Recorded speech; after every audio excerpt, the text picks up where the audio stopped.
Bonjour, bienvenue à ce premier webinaire à destination des organismes de formation.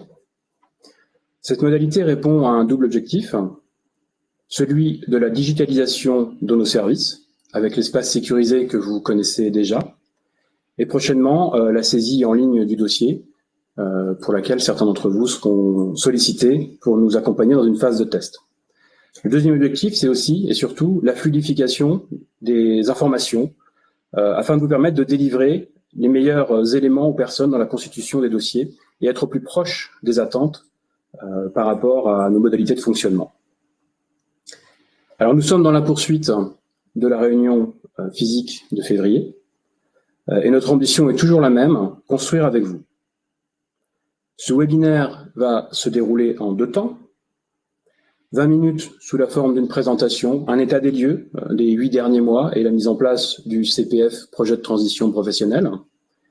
Et puis un temps que nous consacrerons d'environ 10 minutes à la fin pour répondre aux questions que vous pourriez vous poser. Alors bien entendu, dans ce format-là, on ne pourra probablement pas répondre à l'ensemble de vos questions, mais nous vous communiquerons un lien ensuite pour aller sur un espace collaboratif dans le cadre duquel vous pourrez poser d'autres questions et nous vous apporterons au fur et à mesure des réponses. Par ailleurs, toutes les remontées d'informations et de questions que vous nous ferez aujourd'hui pourront alimenter l'ordre du jour d'une prochaine rencontre sur la même modalité. Nous vous enverrons dans la journée un lien pour une évaluation. Nous comptons sur vous pour prendre quelques minutes pour la remplir, de manière là aussi à nous améliorer et à vous proposer d'autres rencontres de ce type. Alors, je me présente, je suis Lionel Lemaire, je suis en charge de tout ce qui est innovation et partenariat au FONGECIF Grand Est. Sandrine Materne, directrice déléguée instruction et commission paritaire. Bonjour à tous.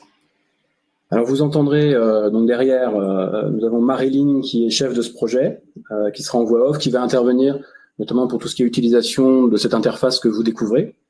Et puis nous avons Johan, Laetitia, Audrey qui nous ont accompagnés aussi dans la préparation de ce webinaire. Alors Marilyn, est-ce qu'il y a peut-être déjà des premières infos à communiquer sur l'utilisation de l'interface ? Oui, alors une première information concernant peut-être le chat. Je vois que certains se sont déjà familiarisés avec l'outil.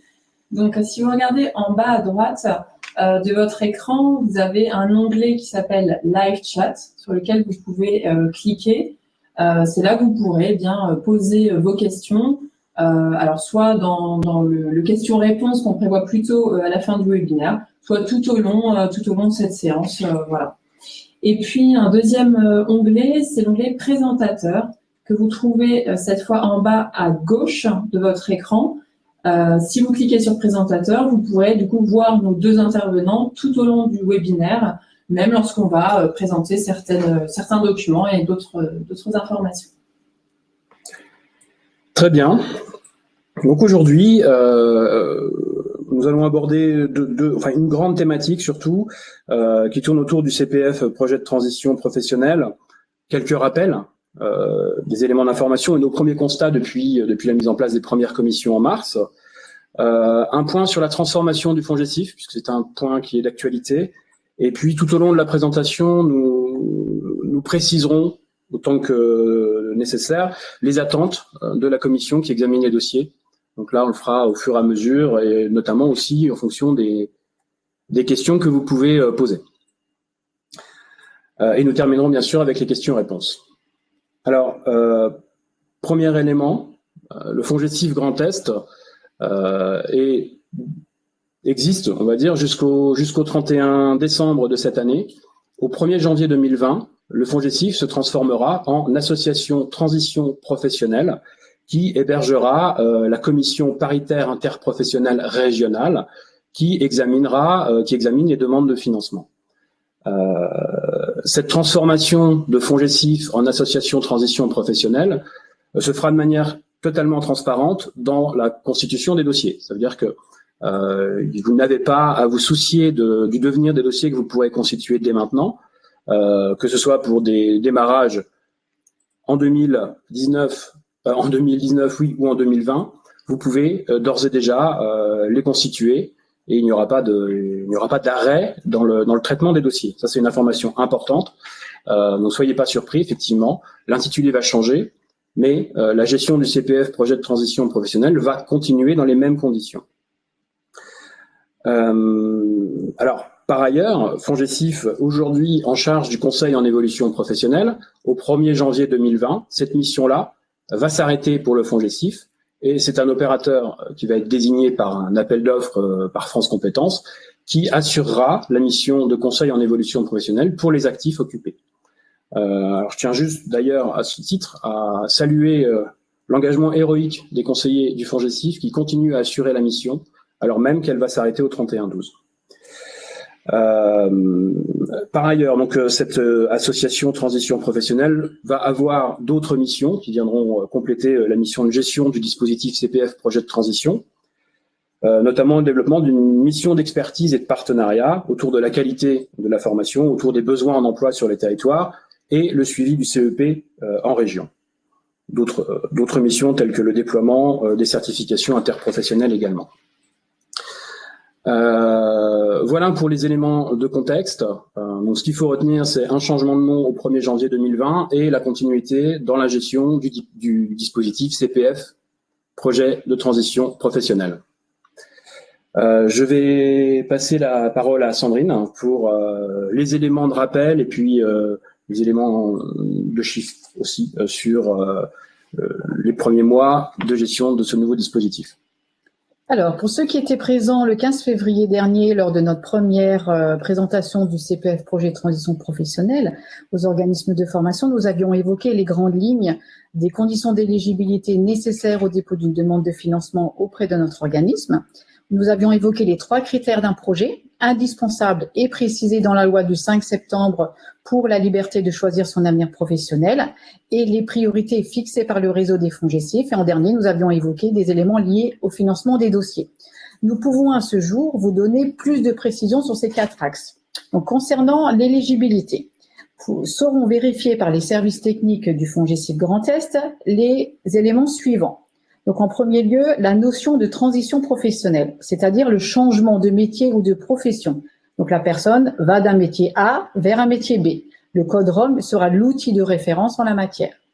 Le deuxième élément, c'est la formation doit être inscrite au RNCP ou au répertoire spécifique des certifications et homologations publiées par France Compétences.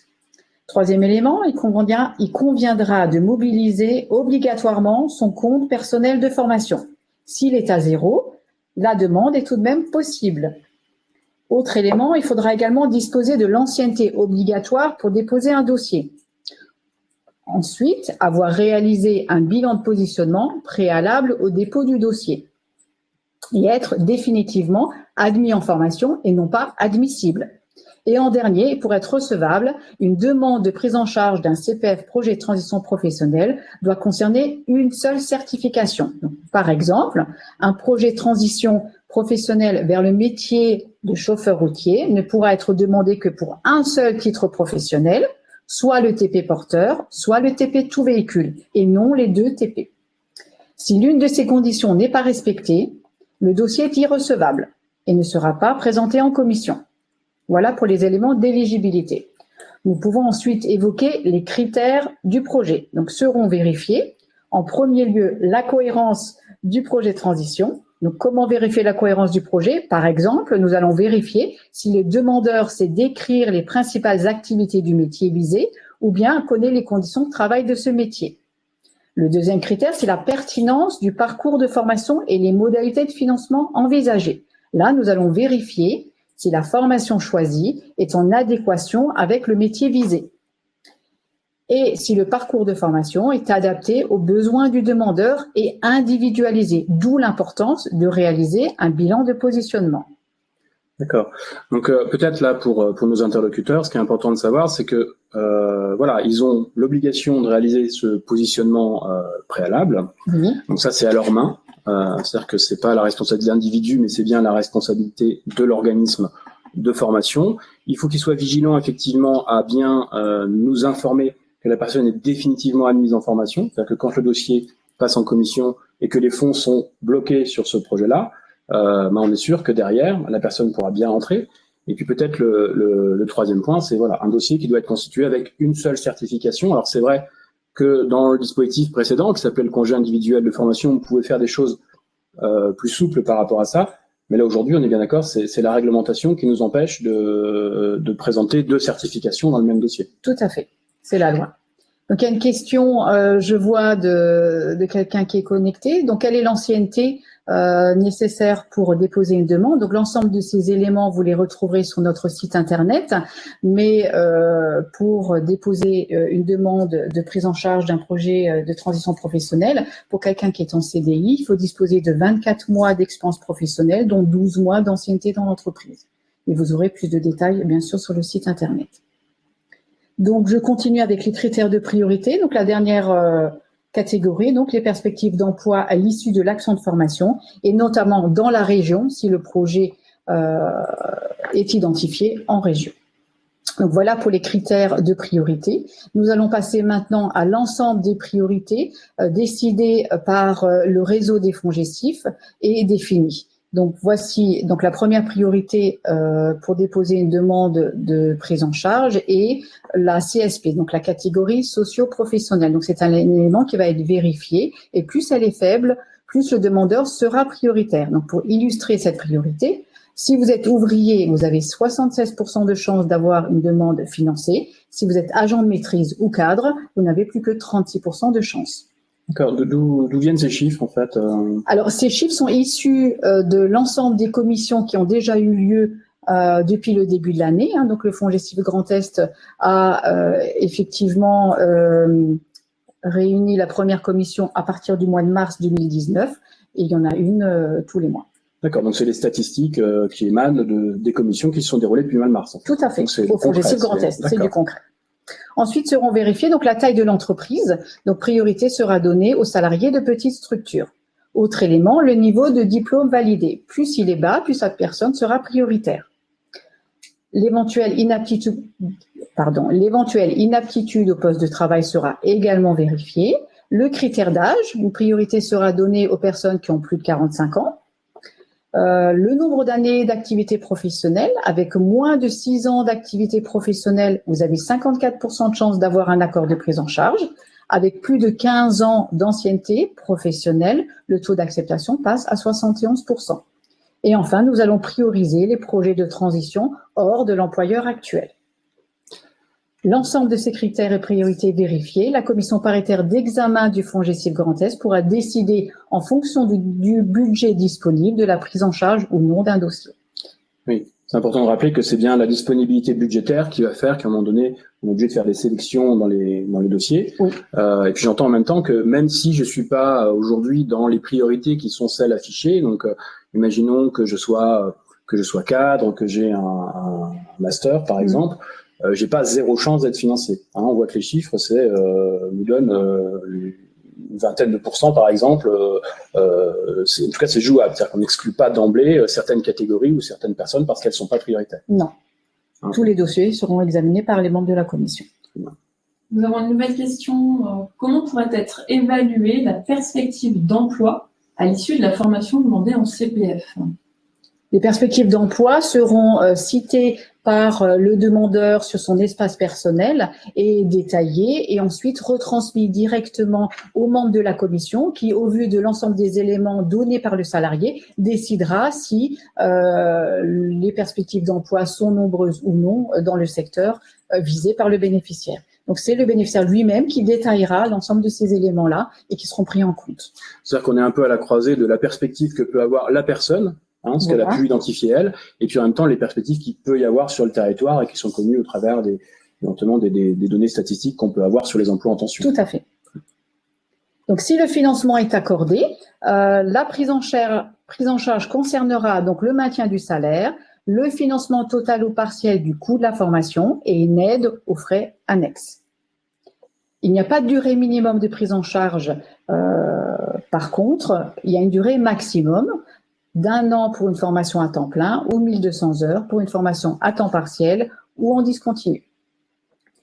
Alors, dans ces 1200 heures maximum ou dans ces 1 an maximum, on intègre bien tout ce qui est période d'application entreprise, stage en entreprise. Tout à fait. Donc, c'est la durée théorique et également la durée d'application en entreprise. Donc, il est très important d'indiquer la durée du stage pratique à réaliser pour ce cursus et le financement de cette durée de stage pratique est fonction des éléments qui apparaîtront dans le référentiel du diplôme. Donc, il est très, très important de bien préciser le détail de l'organisation de la formation. Oui, parce que derrière, la conséquence, c'est imaginons qu'un organisme oublie de mentionner ces heures-là. Ça veut dire que quand le dossier va arriver au FONGECIF, vont être calculés le maintien du salaire pour la personne sur les périodes qui sont déclarées. Donc, s'il y a des heures qui ont été oubliées, ça veut dire que quelque part, la personne pourra pas être rémunérée pendant ces heures-là, et notamment pendant les heures de stage. Voilà, tout à fait. Donc, c'est important de ne pas l'oublier. Et c'est le bénéficiaire qui sera pénalisé. N'hésitez pas à vous rendre sur notre site internet où vous y retrouverez tous les détails sur le financement du CPF, projet de transition professionnelle. Je tiens à souligner que l'ensemble de ces éléments sont harmonisés au niveau du réseau des FONGECIF et sont réajustés, notamment en ce qui concerne les priorités, en fonction des remontées faites par les services techniques des FONGECIF et notamment du FONGECIF Grand Est.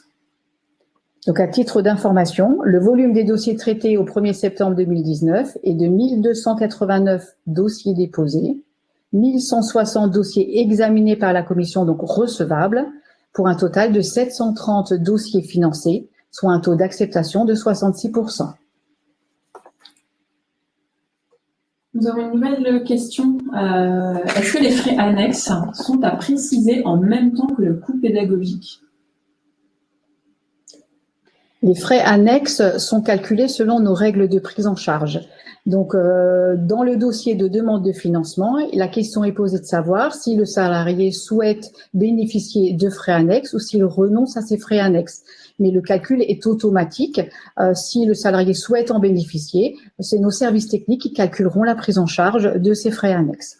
Oui, c'est-à-dire que quelque part, les frais annexes sont à destination du bénéficiaire. On ne parle pas ici de frais annexes qui seraient inhérents à l'organisme de formation parce qu'il y aurait, je sais pas, un séminaire ou quelque chose comme ça.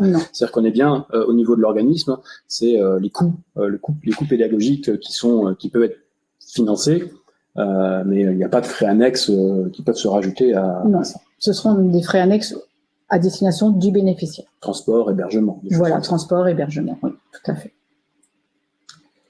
Alors, il y a des questions effectivement qui tournent aussi autour des coûts et de l'adaptation des parcours. Alors, je crois que c'est effectivement un sujet important. Ça rentre plutôt peut-être dans l'étude de la pertinence du parcours. C'est-à-dire qu'à un moment donné, s'il y a un bilan de positionnement qui est demandé, c'est aussi pour qu'il puisse y avoir derrière un ajustement en fonction des besoins spécifiques de la personne qui va suivre la formation de votre organisme. Et quand il peut y avoir un allègement, quand il peut y avoir un ajustement du parcours, c'est des éléments qui vont être vus par la commission et qui pourront être pris en compte dans la décision. Est-ce que le parcours de formation est adapté à la situation de la personne? Voilà. Après, il n'y a rien de rédhibitoire non plus. Ce qu'il faut, c'est qu'on avance. Je pense que c'est un sujet sur lequel il faudra effectivement qu'on avance ensemble pour optimiser des financements, parce que l'idée c'est celle-là, c'est aussi comment on permet au plus grand nombre d'accéder au financement par la mise en place de parcours qui sont adaptés à la situation de chacun. Donc voilà, nous avons balayé les différents éléments liés aux critères, aux priorités, aux modalités d'examen. Donc on voit bien qu'il y a une partie qui concerne l'instruction technique, donc est-ce que le dossier est éligible ou non. Peut-être aussi rappeler à ce stade-là que nos équipes font quand même un effort et un travail vis-à-vis des personnes et des organismes pour rendre éligible le plus de dossiers possible. C'est-à-dire que quand il manque un document, je crois savoir que les équipes vont essayer de le récupérer auprès de l'organisme, auprès de la personne. Tout à fait, autant que faire se peut. Des courriers sont envoyés, des mails sont envoyés, soit à l'organisme de formation s'il y a besoin, mais surtout aux bénéficiaires pour le sensibiliser sur l'ensemble des documents qui manqueraient pour que le dossier soit recevable et présentable en commission. Donc effectivement, oui. De nombreux courriers sont envoyés à ce titre-là. D'accord, donc une partie technique sur l'éligibilité. Donc dès que le dossier est éligible, c'est là où la commission se réunit et examine en fonction des critères et des priorités. Elle prend une décision. Si cette décision est favorable, et on voit que c'est le cas dans 66% des demandes, elle se traduit par un financement selon les conditions que nous venons de préciser. Très bien. Nous avons une question sur qui fait le bilan de positionnement.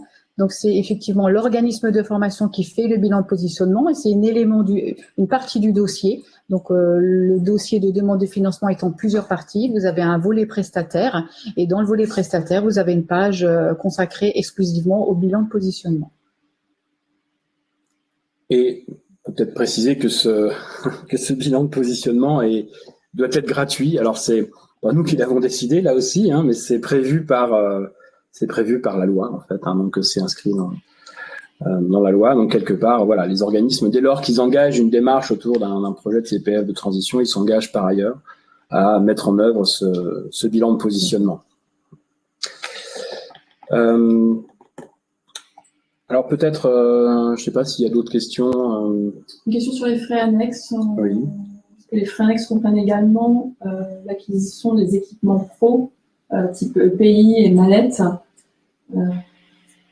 Si frais annexes égale aide à la mobilité à destination du bénéficiaire.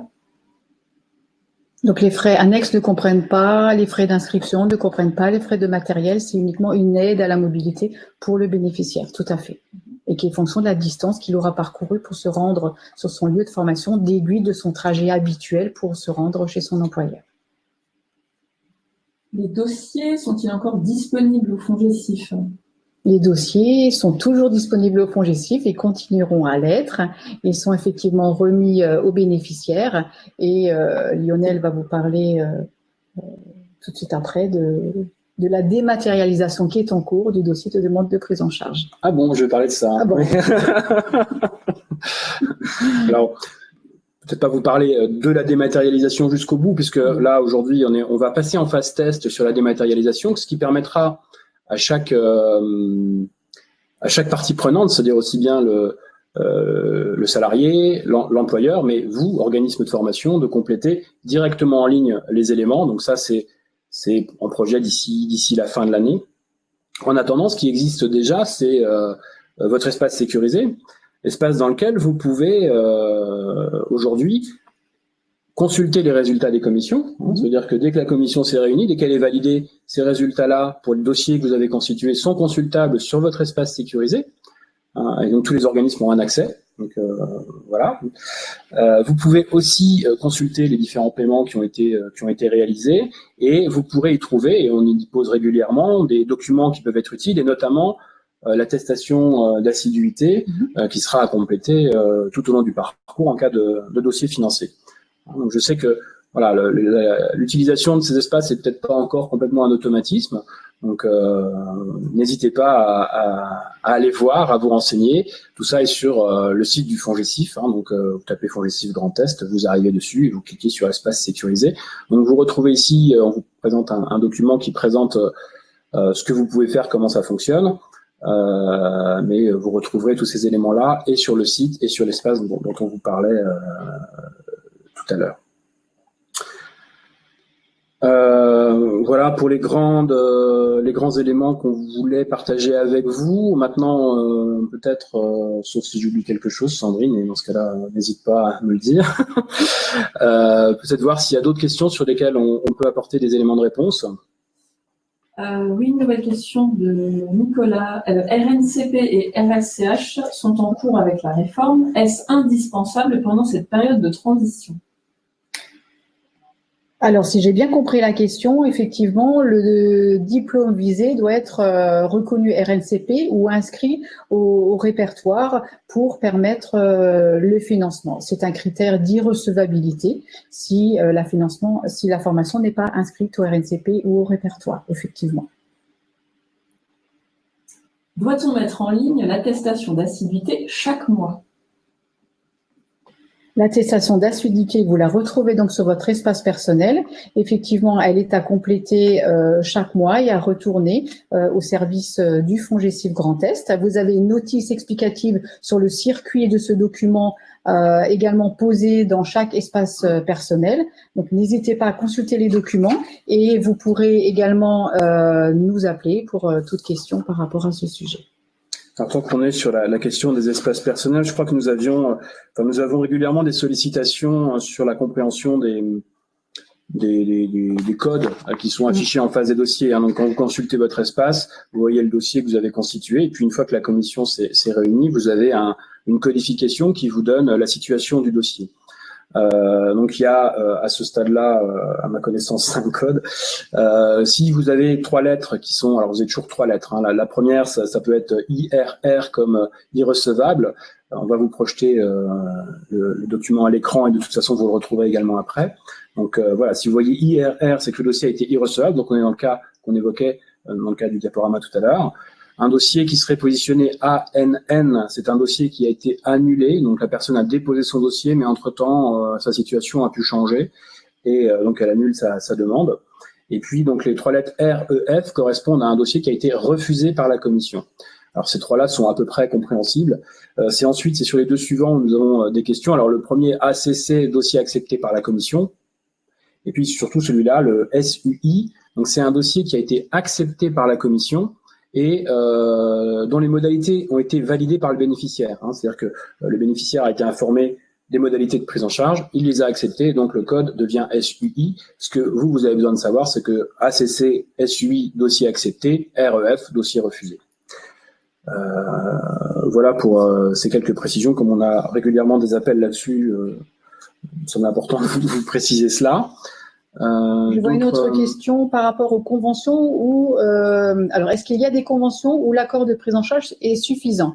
Donc c'est vrai qu'aujourd'hui, il n'y a plus de convention tripartite. Des accords de prise en charge sont posés sur les espaces des bénéficiaires, des organismes de formation et des employeurs si la formation se déroule sur le temps de travail.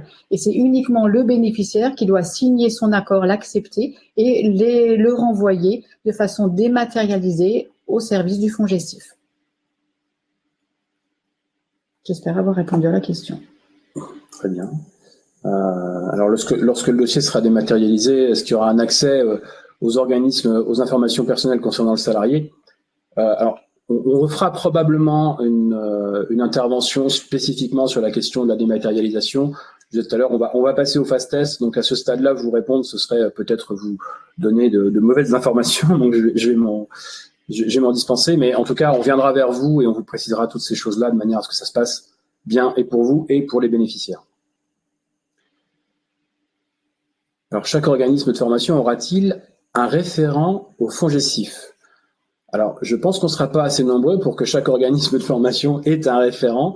Donc, je ne sais pas ce qu'il y a derrière la question là, mais en tout cas, sachez que, en tout cas, nous on suit chaque sollicitation des organismes de formation, qu'on a tout ça dans notre base et que à un moment donné, les informations sont suivies.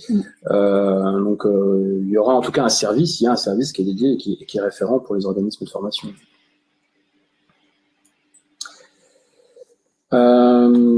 D'autres questions? Sinon, j'ai encore. Alors, le temps passe. On va bientôt rendre l'antenne. Je suis content. J'ai toujours rêvé de pouvoir dire ça. Juste pour vous donner un retour d'information, parce que je pense que c'est important que vous ayez une visibilité sur les dossiers que vous constituez, notamment pour aussi voir comment vous prévoyez les places que vous ouvrez ou pas en formation. Alors, on a fait un suivi sur une cohorte de 43 personnes, donc 43 personnes qui ont contacté un organisme de formation, alors qu'il est plutôt sur des titres professionnels entre niveau CAP à Bac+2. Quand cet organisme-là a constitué 43 dossiers, sur ces 43 dossiers qui ont été constitués, 25 au bout de 3 mois, 25 ont été financés, 8 ont été refusés, 3 ont été sans suite, 2 annulés et 5 sont toujours en cours d'instruction. Ça veut dire que sur 43 dossiers constitués par l'organisme, 40 arrivent à ce stade-là au FONGECIF pour instruction. Donc ça peut vous donner un ordre d'idée entre le nombre de dossiers que vous constituez et puis ceux qui sont ensuite examinés, comment ça se passe. Nous avons une question. Le bénéficiaire aura-t-il toujours la possibilité de faire appel Donc là, je pense qu'on évoque le recours. Donc effectivement, le bénéficiaire, lors d'une demande de prise en charge refusée par les membres de la commission, a 2 mois pour faire un recours. Cette demande de recours sera présentée à nouveau à la commission paritaire d'examen. Et si le dossier est refusé à nouveau, il y a une médiation possible auprès de France Compétences. Et l'ensemble des liens et des informations sont posés sur notre site Internet. Alors je vois que pour certains, il serait compliqué de nous contacter. Alors c'est possible, c'est la rançon de la gloire. Peut-être que nous avons beaucoup de sollicitations. Alors après, voilà, on est aussi aujourd'hui sur une phase de transition. Donc il y a des choses qui vont se caler. Après, il y a un endroit où vous pouvez nous contacter, c'est on est d'accord qu'on peut nous contacter via l'espace personnel aussi. Tout à fait. Des questions et des mails sont possibles, sont redirigés vers le bon service par l'intermédiaire de notre site internet. Tout à fait. Donc les modalités sont multiples et puis faut pas hésiter à nous dire ces éléments-là de manière à ce qu'on voit comment on peut aussi améliorer les choses. Alors question autour effectivement, on l'a pas précisé, mais autour de la question, c'est gérez-vous également les ex-CIF du FAFTT? Alors, ex-CIF, en tout cas aujourd'hui, CPF, projet de transition professionnelle, le seul organisme qui gère aujourd'hui ce dispositif, c'est bien le FONGECIF, donc ça concerne effectivement l'ensemble des salariés, quel que soit le champ de leur activité professionnelle. Donc oui, pour répondre à ça. Alors sous réserve là aussi des conditions d'éligibilité, et sur l'intérim, c'est pas si simple que ça. Et ce sera le cas également pour Association Transition Professionnelle qui traitera l'ensemble des demandes autour du CPF, projet de transition professionnelle, quel que soit le secteur d'activité de la personne. Bien. Je pense que nous arrivons au terme de cette présentation. Juste, donc nous vous parlions tout à l'heure de l'espace collaboratif que nous allons mettre en place. Alors là aussi, on est en mode test, hein, donc on va voir comment ça fonctionne, comment vous l'utilisez, comment c'est facile ou pas à utiliser, hein, on pourra l'évaluer. Donc vous trouverez le lien qui s'affiche ici. Vous l'aurez également dans le mail qui partira pour l'évaluation. Hein, donc sur ce site, sur cet espace, vous retrouverez cette vidéo, vous retrouverez le PowerPoint qui a été utilisé en support, et vous aurez également qu'est-ce qu'on aura également? Le lien du cast. Oui, ben non, oui. Enfin bon, bref, vous trouverez tout ce dont vous avez besoin sur cet espace-là. Et donc on compte sur vous pour l'évaluation, nous dire un peu comment vous avez apprécié, comment ces informations vous ont été utiles ou pas aujourd'hui, de manière à ce que nous on puisse continuer, poursuivre, avec toujours cette ambition qui est, on ne fera pas le CPF, projet de transition professionnelle tout seul, et effectivement on a vraiment des choses à construire avec les organismes de formation, donc on a besoin de vous, et donc n'hésitez pas à bien nous faire votre retour suite à cette présentation. Je vous remercie. Merci à tous ceux qui sont autour de la table, ceux qui sont derrière la table, et je vous dis à bientôt. Au revoir. Au revoir.